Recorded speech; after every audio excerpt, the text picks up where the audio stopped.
Bonjour et bienvenue sur DigiSchool. Je suis Sandra, votre prof de communication. Et aujourd'hui, nous allons parler des attentes à l'oral et plus particulièrement de la forme.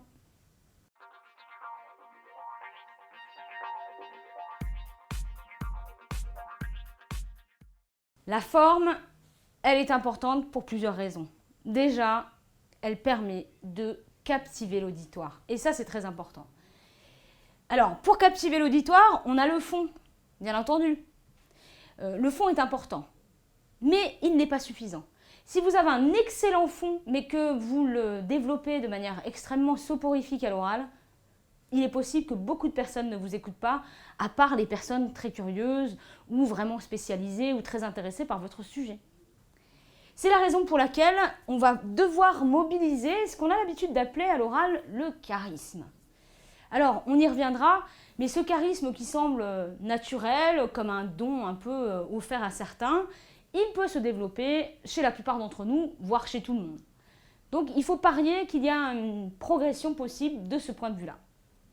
Et puis, ce qui est important avec l'auditoire, du point de vue de la forme de votre exposé, c'est d'être capable d'impliquer ceux qui vous écoutent. Leur donner l'impression qu'il n'y a pas un mur entre vous et eux, mais qu'il y a des liens et des interactions qui se tissent tout au long de votre progression à l'oral.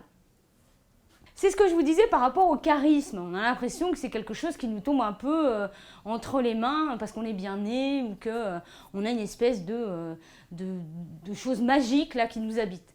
En réalité, oui, il y a peut-être sans doute quelque chose d'inné. On a des postures différentes, on a des façons d'être différentes. Parfois, il y a des gens qui savent mieux se montrer devant les autres.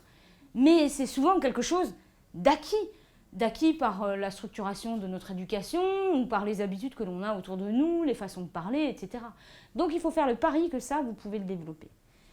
Et tout simplement, ce qu'il faut, c'est pas être tous les mêmes, faire tous de la même façon. Il ne faut pas trouver un modèle et essayer de se calquer dessus. Il faut trouver son propre style.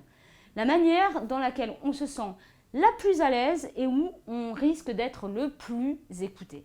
C'est vraiment entre ces deux points que l'on doit pouvoir trouver son style. Et pour cela, pas de secret. Si l'on veut être meilleur à l'oral, il ne suffit pas de compter sur des atouts de départ, il faut s'entraîner sans relâche. Alors, à l'oral, toujours par rapport à l'auditoire, mais on va le développer un petit peu ici, il faut lever le mur. Il y a un mur qui peut se constituer entre le jury et l'auditoire et puis vous-même, mais ce mur, de toute façon, il restera toujours un petit peu. C'est-à-dire qu'il y a une distance symbolique qui est réglée par des normes de proxémie, ce qu'on appelle la proxémie. C'est-à-dire qu'il y a des distances symboliques que l'on ne doit pas dépasser. Évidemment, il ne s'agit pas d'aller embrasser votre jury. Mais par contre, faire tomber le mur, ça veut dire lever la crainte. Lever la crainte de votre jury en levant votre propre crainte. Votre jury peut être indisposé s'il voit que justement vous êtes en train de paniquer ou qu'il y a quelque chose qui ne vous convient pas, que vous n'êtes pas à l'aise. Si au contraire vous êtes à l'aise et qu'en plus vous arrivez à le mettre à l'aise, il sera beaucoup plus disposé à vous écouter. Il faut pour cela s'engager tout entier dans l'oral que l'on est en train de réaliser. Il ne faut pas faire les choses à moitié. Il faut se dire je suis là et il faut que j'assume d'être là. Ce n'est pas la peine d'aller se cacher et de se dissimuler derrière ce mur imaginaire. Et évidemment, ce n'est pas parce que je vous ai dit tout ça qu'il ne faut pas garder une certaine distance. Il faut garder une distance de politesse, de respect, de reconnaissance des compétences de votre jury. Mais par contre, il ne faut pas que cette distance, elle soit paralysante pour les uns comme pour les autres. Alors, la forme à l'oral, bien sûr, qu'est-ce que c'est plus précisément ? On en arrive au vif du sujet.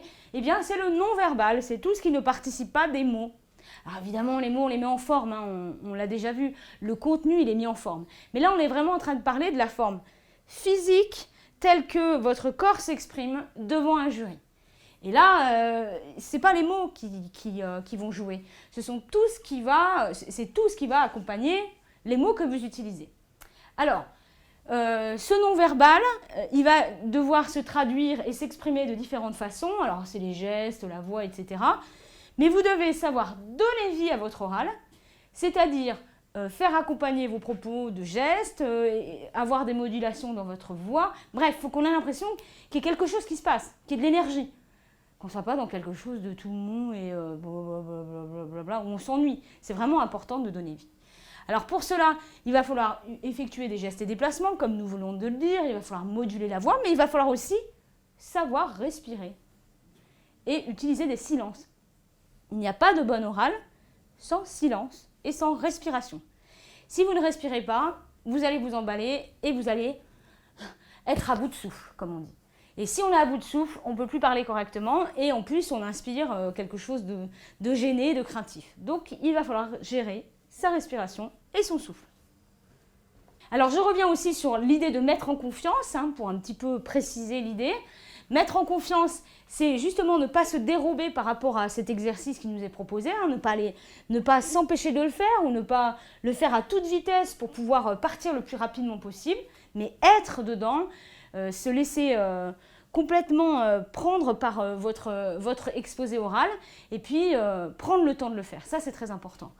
Alors, ça vous permettra de mieux considérer votre auditoire et puis ses attentes toutes humaines. Il a besoin que ça aille suffisamment lentement, il a besoin que vous reveniez sur vos idées, il a besoin d'être accompagné dans ce que vous lui dites. Et puis, il faut savoir aussi, attention aux excès d'assurance, puisque là, on est en train de dire qu'il faut avoir plein d'assurance. C'est bien d'avoir de l'assurance, mais l'assurance, j'aime bien la formule, c'est assurance modeste.